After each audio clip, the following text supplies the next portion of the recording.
Challenges definitely persist, and so all of the covalent inhibitors do have a number of toxicities that are seen across this class. And so one of the newer exciting areas in BTK inhibition is that we have non-covalent inhibitors that bind BTK reversibly, and so far appear to not share all of these same class toxicities. The drug in that class that's the furthest along is Bruton. We have shared data, including at this meeting, an update from the phase 1/2 Bruton trial that was first presented at ASH in December, and hopefully we'll have another update at this upcoming ASH meeting.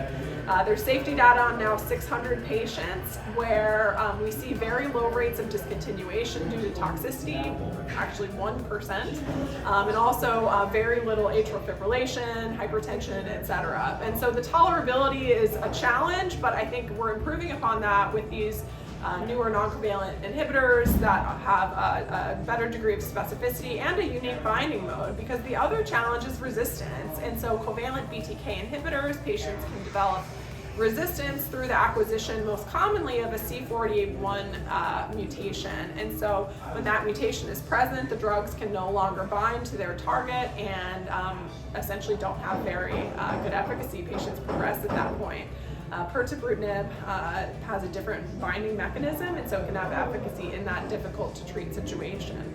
That's not the only non-covalent inhibitor. So nemtabrutinib is also a drug that is being developed and also has good efficacy in that post-covalent BTK inhibitor situation with updated results from last EHA meeting in June of a 53% overall response rate in a number of CLL and SLL patients.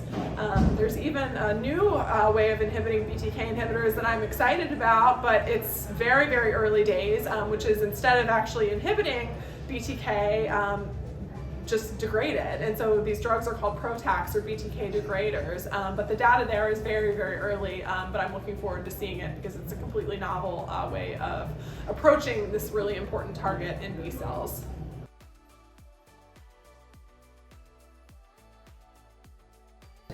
Outside of BTK inhibition, there are a lot of new and exciting ways of treating CLL. I would say I'm excited about bispecific antibodies, I'm excited about CAR Ts, and then there's a lot of new targets that are completely outside of our usual box. There are also newer generation BCL2 inhibitors, and a lot of new cellular therapies. So in addition to the traditional CAR Ts that are harvested from the patient, there are allo CAR Ts and K cell therapies, and so the opportunities are endless for further development.